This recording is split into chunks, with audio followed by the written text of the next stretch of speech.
right, welcome back everyone to Beauty Calls. I'm Dr. Z, and today we have a special guest from Nevada. It's 8 o'clock his time, so I'm really grateful to have Mr. Paul Zolman here with us today. He was a prior life, functioned as a finance person, business person, etc., CFO, but currently his full focus is on the job of being a love language linguist, which is definitely an interesting title and something I hope to find more about. So, without further ado, Mr. Paul, thank you so much for being here on the Beauty Calls podcast. Thank you, Dr. Z. What a pleasure to be with you. I appreciate it. So, I have lots of questions for you, and I thought that when I read your bio online, I was really interested because this podcast it deals with a lot of things. It's called Beauty Calls because I'm in the beauty business, but there's a lot more to beauty besides uh, you know the outward physical attributes, and a lot of it is emotional, a lot of it is spiritual. So love is a big part, definitely, of beauty. So tell me, I mentioned your background just briefly from what you told me, prior to our starting the show, but what what led you to where you are right now? How did you end up switching your life focus to being a love language expert? That's a great question, Dr. Z. Thank you for that. It really started probably from something that my parents passed on to me. And when I was young, I'm number 10 of 11 children. And so, my grandfather had 19 children. So my father did really good. He's kind of toning it down from generation to generation. He only had 11 and I only had 8. And so my kids only have 3, Dr. Z. So we're just kind of improving the generations.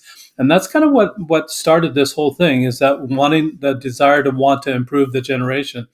I was raised in abuse. I remember times that I, being number 10 of 11, my father would be annoyed at my older brothers, and then gets down to me, and then he's really really angry.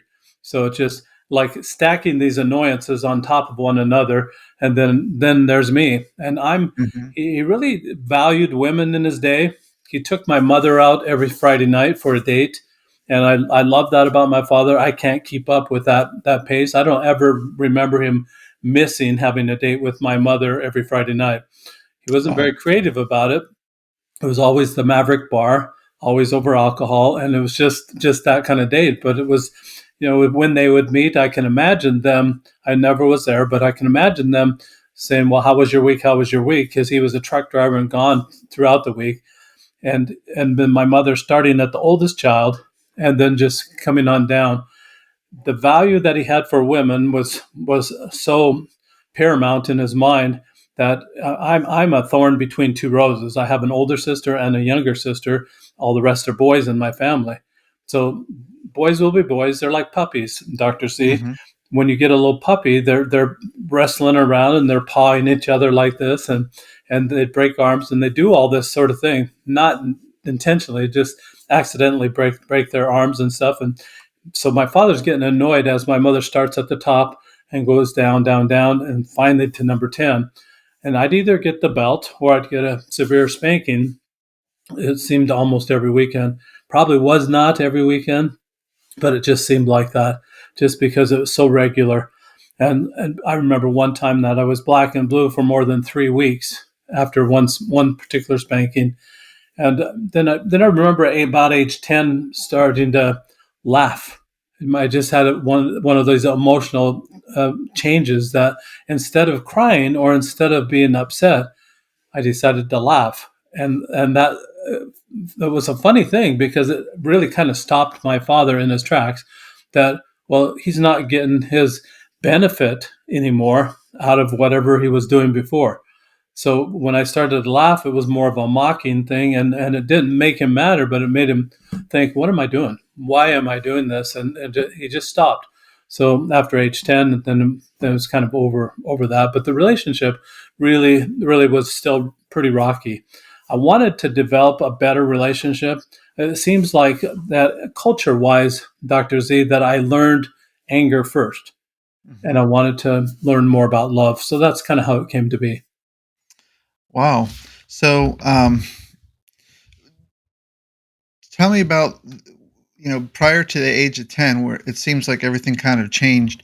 You had lots of kids in your household, and definitely, I've only got 3 kids, and I have 2 boys, and I know how the wrestling and the fighting and stuff goes. So I'm sure a lot of discipline was definitely necessary, but your perspective is that it was more than just a corporal discipline that of a normal situation. It was something excessive, abusive that you experienced.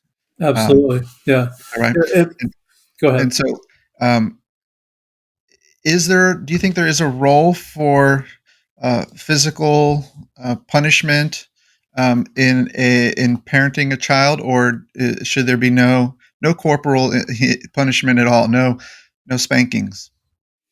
That's a really good question, and I think that there needs to be some discipline, but does it have to be physical? I don't think it needs to be physical. I think that we're a country that tries to practice diplomacy. I think that really in our families, that diplomacy is going to be a whole lot better. If you can't do diplomacy, then it's time for time out, and it's time for that separation, and time to just set and think about it. I think those are better choices for any sort of punishment. That let's think about who's responsible for what. Let's think about what part did I have in it. And I'm Christian, Dr. Z, and you go to last if you go to the Bible and the talk about the Last Supper, Jesus talks about one of you is going to betray me, and every one of them says, "Lord, is it I?" And I think that the question to ask, or for the to plant in the minds of the children or anybody that you're disciplining, is to have them ask the question, do that introspection and say, "Lord, is it I?" What part did I have in that ruckus? What part did I have in the whatever went wrong? That why am I in timeout? And if we can teach that, that's a whole lot better than the physical corporal punishment.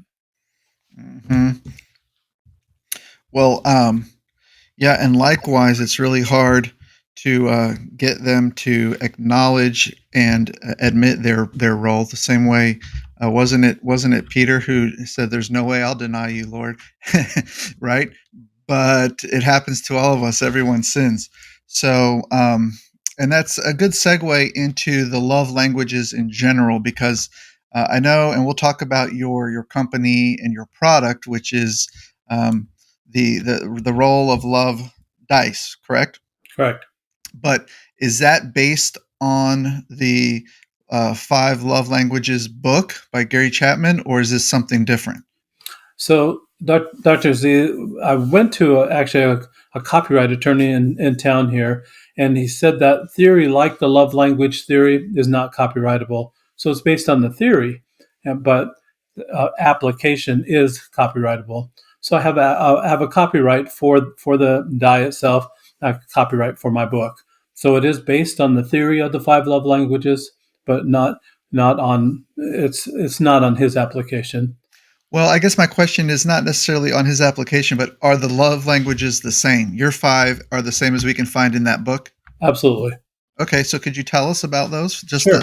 for people who haven't read it, what are the five love languages? Sure. So there, in fact, so I've got the die right here. So this Oh, is cool. gifts. The gifts is on that day that you're practicing gifts, that you're looking for opportunities to just find a way to give somebody a gift. It could be just a simple smile. It could be a gift for someone.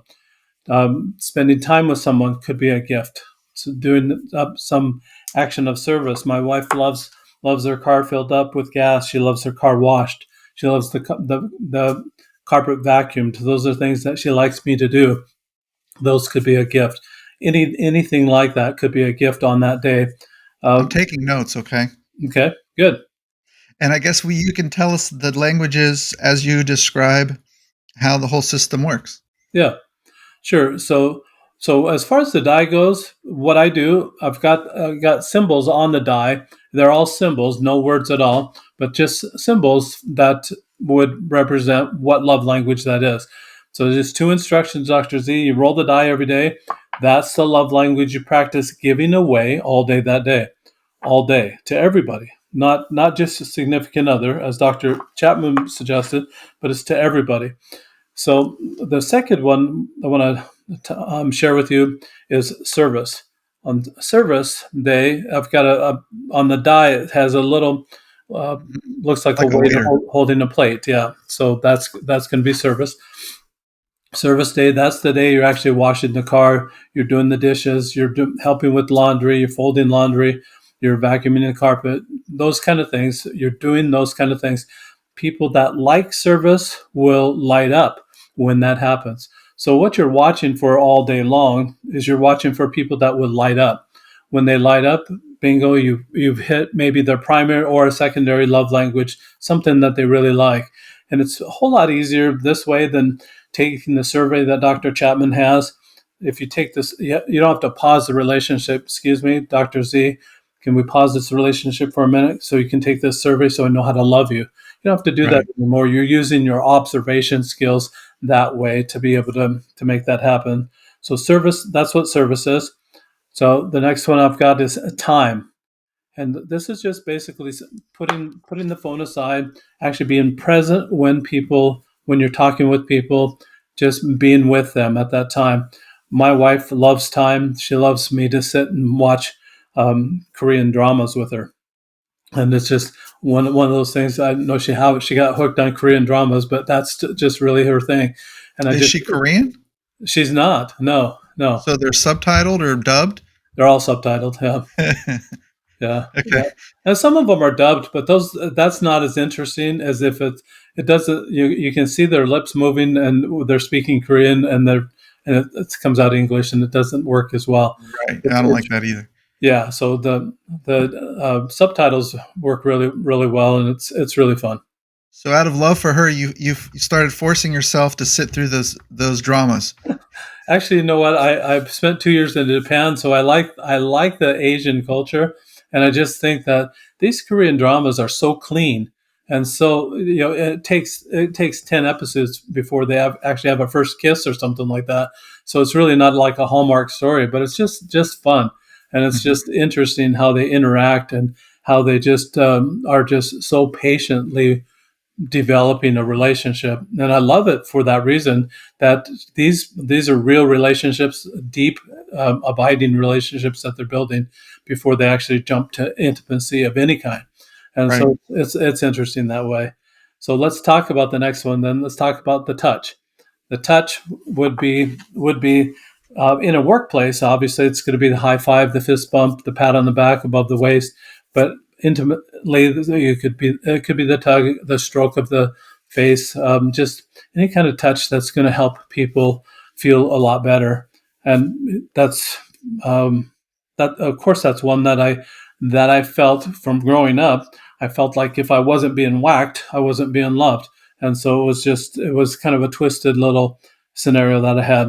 Let's talk about this. The next one is two hands together forming a heart, and then there's a little conversation fly out from that heart. So those would be the words.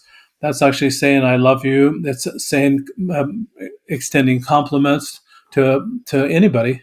Yeah, even the clerk in the grocery store say, "How'd you learn to scan those items so fast? You're the fastest clerk," or just saying a compliment like that. Watching people light up again, you're trying to make people's day a little bit better. When you do that, you're going to help not only them, but they're going to spread that cheer to anybody that's in their purview as well. The next one would be we've talked words, time, touch. That's all, isn't it? I think we did them. Yeah, I think we did all five of them. So there's six sides on the die. The sixth side I created has a hand with a little question mark on it. So on that day, I call it surprise me, but on that day, you're just watching for opportunities to do random acts of kindness. I live close to Nevada here, and close to Las Vegas. A lot of people around here call it dealer's choice. So whatever you want to do on that day, you can pick and choose any one of the five love language, but precisely you're looking for what people like, and you're watching for opportunities to love in the way that they want to be loved. and Mhm. it's just a more precise day that way. And it's as I've done that, the surprise me actually is was kind of a interesting development, because as I've rolled the die, it's not it's not me surprising them. It's it's actually me surprising God, and I'm surprised. I feel like maybe I'm going to surprise Him on that day of what kind of love I send out, and it's just kind of a take that I had on that. Well, as you were describing, I mean, I started thinking of a whole bunch of questions and on how this could, affect life. But one of them is, um, first of all, how it affects the people around you, but then also how it affects you, and then your relationship with God. But to begin with, let's say I start this die process. Um, you do it every day in the morning. You roll the die, and then you see what's going to happen. Do you have you been doing it consistently for a long time now? Since 2017, when I got the copyright on it, yes. You've been doing it. Wow. Do you ever miss a day? I don't think so, because what I used to do, Dr. Z, is keep one in my pocket. And actually, I had that one in my pocket for all this time, and I lost it like 2 weeks ago. Oh, wow. But if I forget in the morning, then I just reach in my pocket, pull it out, and then roll the die. And it, so I to be truthful, I've rolled it every single day. I don't think I've missed. So tell me how over the past 5 6 years your personal life has changed because of it. I'm sure that there's some amazing impact it's had.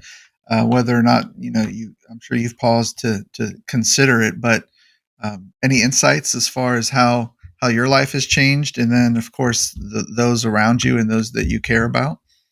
Absolutely. So it's for me. This it's been a huge paradigm shift. Previous to this, what my mindset was started that same annoyance that my father had, that was stacking the annoyances. And when I kind of drilled down on that, figure out what is it that's causing me to be annoyed, or what is it that I'm annoyed at. And I realized that I'm annoyed at what other people do most of the time, hardly ever annoyed at myself. And one time I was annoyed at myself, and I didn't talk to myself for 3 days. And it's just that's a joke. Yeah. Yeah. So, but I'm mostly annoyed at other people. And my mindset would say, what's wrong with that person? And then go down that critical path. And I backed up a little bit, and I realized that that's not even my call. It's not even my call. They're making choices in their own life, and those choices, they really don't affect me. I'm just making a judgment call. And that's not even my call either. It's really, I'm out of my lane. And when I realized that, that's just it's not even something I have control over. It's nothing I can make choices about. When I realized that it's something out of my control, then it made it easier to say, well, what's right about that person, and what can I love about that person? And that's the paradigm shift for me. Instead of saying what's wrong, I got so busy saying what's right about that person, what's good about that person, that I hardly ever go there anymore to be annoyed at anybody else. And it's like 180 degrees. While I'm looking toward what's right about people and focusing on what's good about people, most people, Dr. Z, I I believe to be good, 80 to 90% of the time, most of the time. And then we'll make mistakes, and we all make mistakes. Everybody does it, but there's mostly good in most people.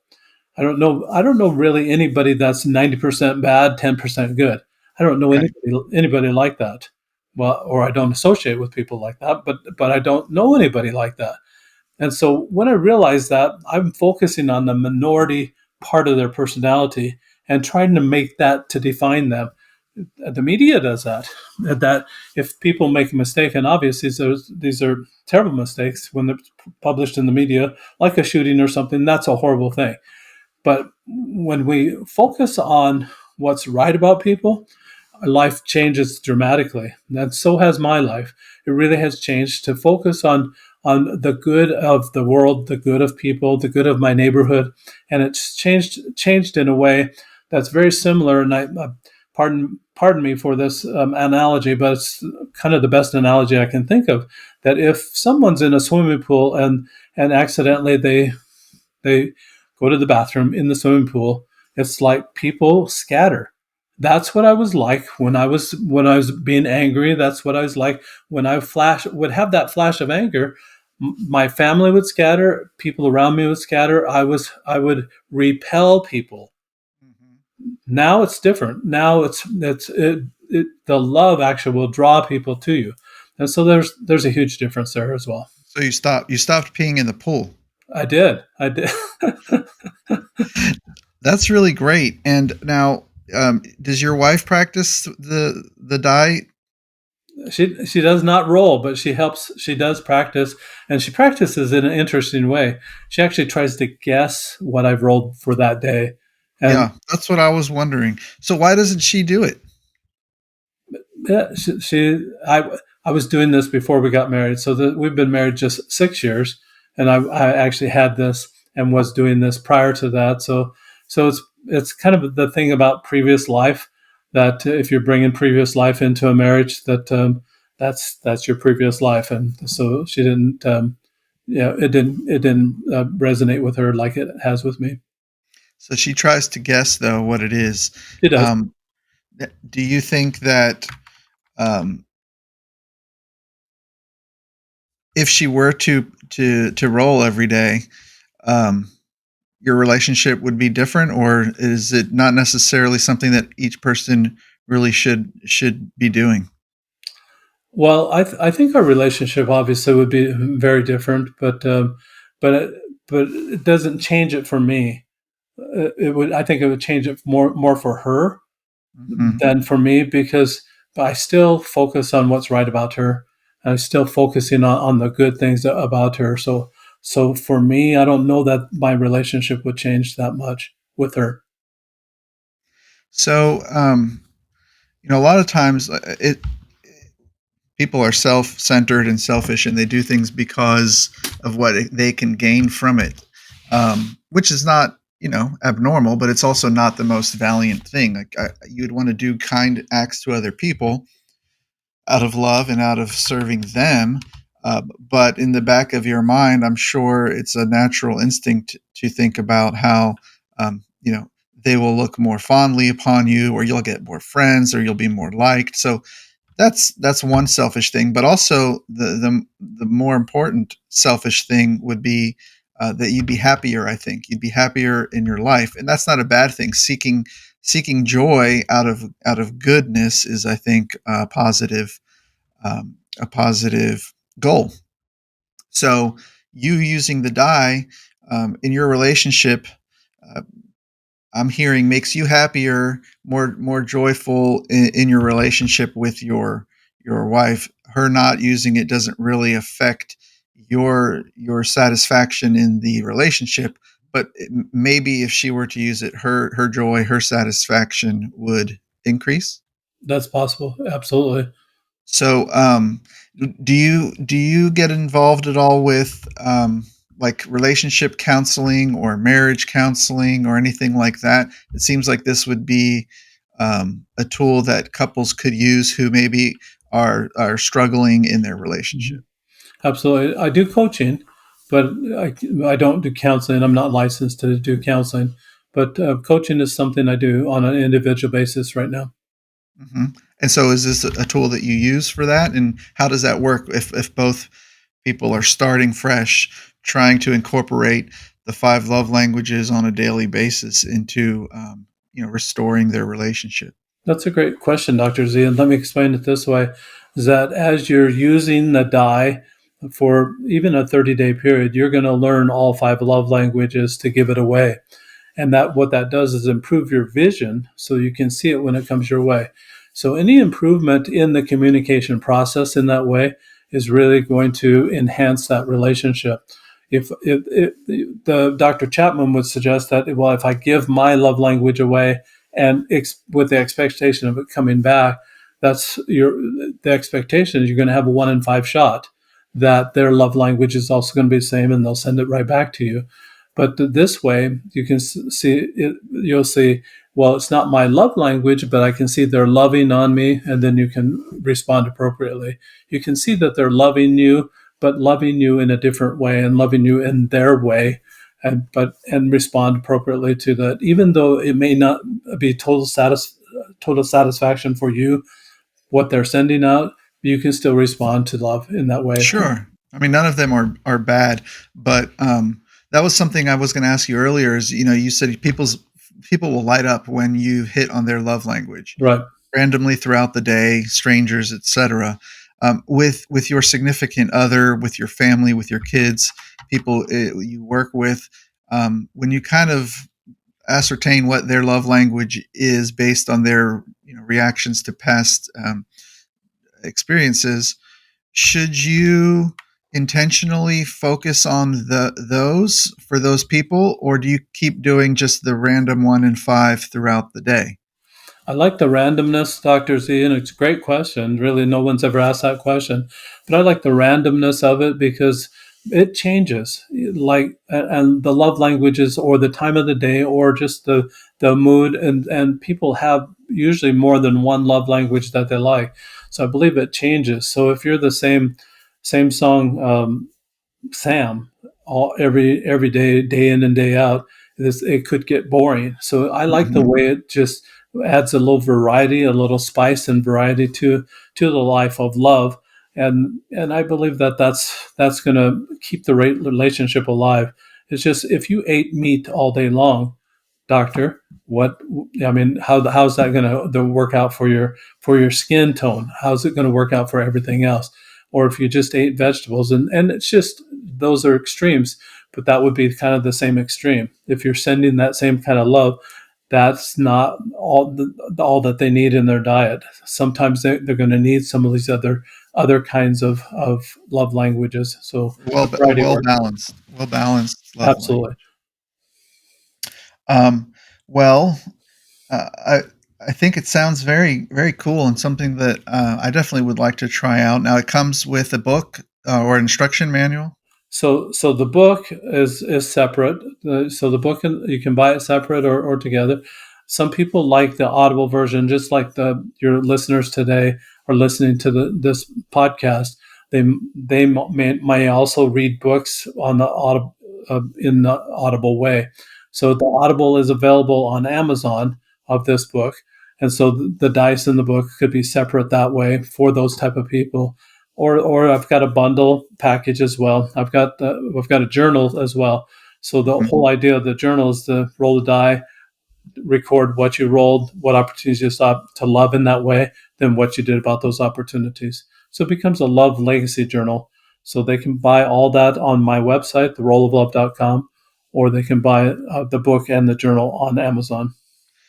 It definitely. I'll put that uh, in the description below, as well as across the screen, the rolloflove.com, because that's the primary source to get the product. Have you tried getting it distributed like mainstream bookstores as a bundle? I've not tried that. This is just the book was just launched this year. I did the self printing, just self published is what I did, and so I've not It seems like it would be a great item to have in bookstores, or like Christian bookstores, or even like book Barnes and Noble and stuff. A gift you could give to someone that absolutely, you love. absolutely. And it's yeah, you can make it into a package on your own. I do have the bundles that I sell and send out, but Good yeah, there good Christmas gift idea, correct? it is, or a wedding. Yeah, So if a family just starting out, this would be a great launch pad. And I really want to talk about that a little bit if you've got a little bit more time, sure. because what I found as I'm stacking annoyance, and then finally I get that outburst. I realized, Dr. Z, that same thing happens with these loving kindnesses. That as you stack these love language, these little things that you're doing with the love languages, those are the stair steps to higher laws of love. Higher laws of love I'm talking about are compassion, the charity, the mercy, the forgiveness, the intimacy, the empathy, the sympathy, all those are higher laws of love. This is the stair step to get there. So these really become very basic in that regard. This is the undergraduate education. This is what you need for that basis to get to those higher laws. And I think that your intimacy is going to be better. The forgiveness is going to be more readily available for you. You're going to feel the charity toward others and the compassion toward others as you continue to do this in your life. So this is a stair step and just kind of the basics to get there. Yeah, and we talk about it a lot in the context of romantic relationships, but every time you're speaking, I'm thinking of it also from a father's perspective, and that's how I guess from a son's perspective, you started out down this path, I believe. So, um, tell me how in a real life application that would work. Let's say I'm the type of person, or my wife is the type of person, or anyone out there who has kids that experiences aggravations stacking up on top of each other, as you said, from the morning, problems getting to school on time, not doing their work, not doing chores, talking back, fighting with each other, stack, stack, stack, to where it seems like by the afternoon you're ready to explode. How in an application of the love language method that maybe you're rolling a die that morning, would each aggravation be addressed through the lens of that love language in a way that keeps them from stacking up, or is it they still stack up, but you don't have the anger and eruption at the end because you've learned a coping mechanism? What exactly? How does it work for someone who's dealing with those aggravations on a regular basis? I think that's a great question, Dr. Z. Nobody's really ever asked that question, but my answer would be that really figure out, like I figured out, what is it that's aggravating you in the first place. And if you're blaming someone, that's an easy aggravation. You know, it's easy to blame someone. That way, you don't have to change. The Lord is a I question is something that you need to ask. That helps you be less aggravated because it's all on you.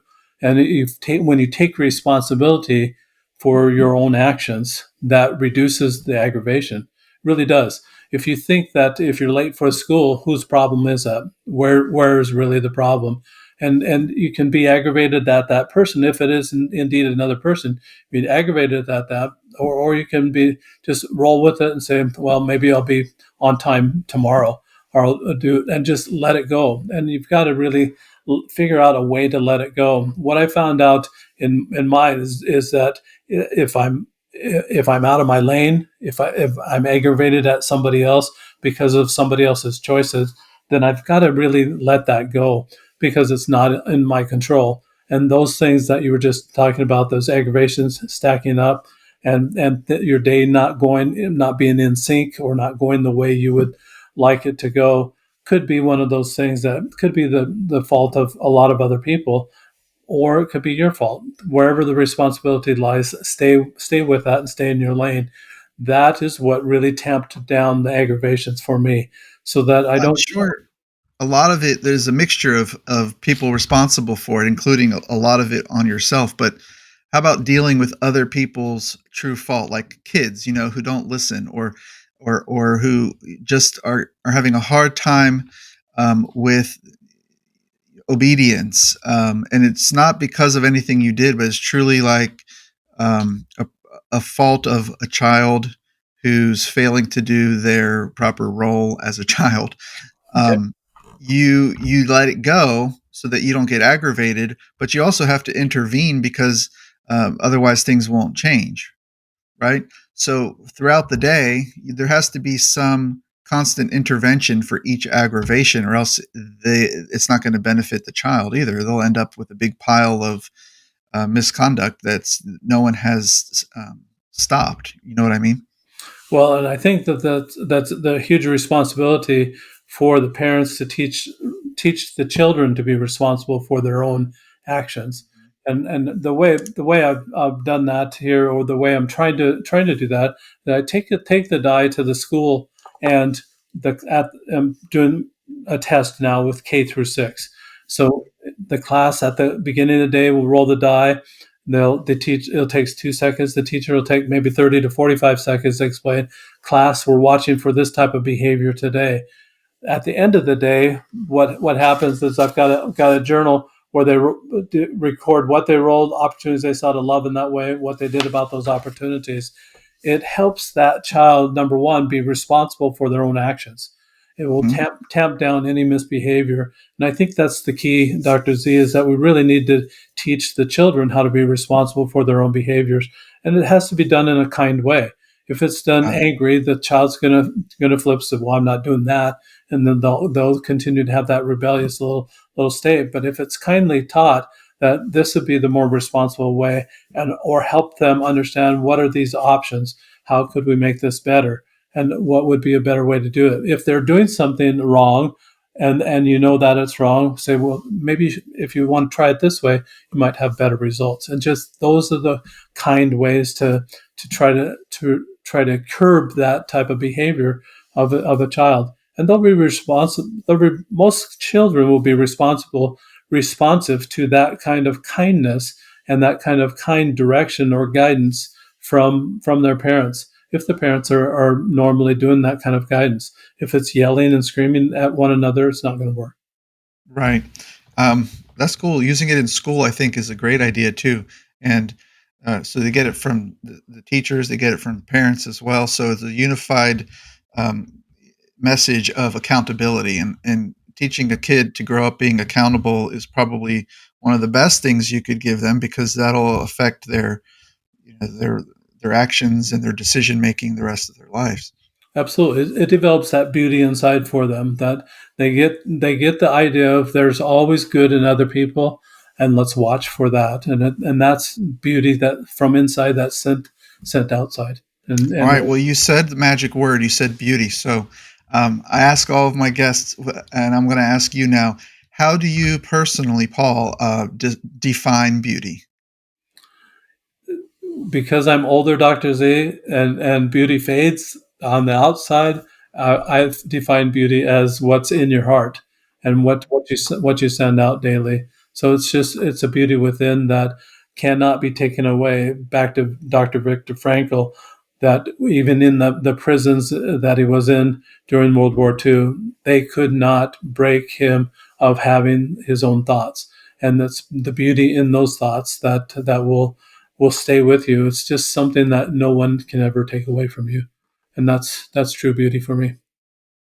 That's great. I appreciate that. Well, is there anything else that you'd like to add to our discussion today? I think our listeners and our viewers are going to certainly be interested in checking out your website and starting to practice some of the tips that you've given us today. I know I am for sure. Um, Thank you, Dr. Z. There's just one other thing. We're talking about languages, and I want to just go to a language that's interesting. It's a Sanskrit dialect in northern India. From mhm. that Sanskrit dialect, we get the words like nirvana and karma. But the one I want to talk about today is namaste, where you put your hands together and the thumbs to the chest, and you bow your head, close your eyes, and say namaste. It's said at the end of a yoga class, but it doesn't mean, hey, y'all, class is over, you can go home now, and it doesn't mean that. The Hindu interpretation is the one I really like. It says that it really means that the God in me sees the God in you, or in other words, the divine in me sees the divine in you, and it really is kind of cooperative with the whole thought process for the roll of love die, the roll of love cube. It just is what we're watching for. We're watching for the good in other people, and we can send it out and just don't expect anything to come back. But it's just the laws of the universe, the law of the harvest, the law of attraction, karma, all those, we know it's coming back. It may take a while, but it's coming back to us, and that's what we're watching for. Namaste. Namaste to you. All right, Paul. Well, thank you so much for joining me today and sharing some of your story with us. I really enjoyed it and appreciate your time. And hopefully, everyone else listening will have gained something out of it as well. I'm sure that they have. But um, thank you for all you do and for sharing your wisdom with us. Thank you, Dr. Z. Been a pleasure to be with you today.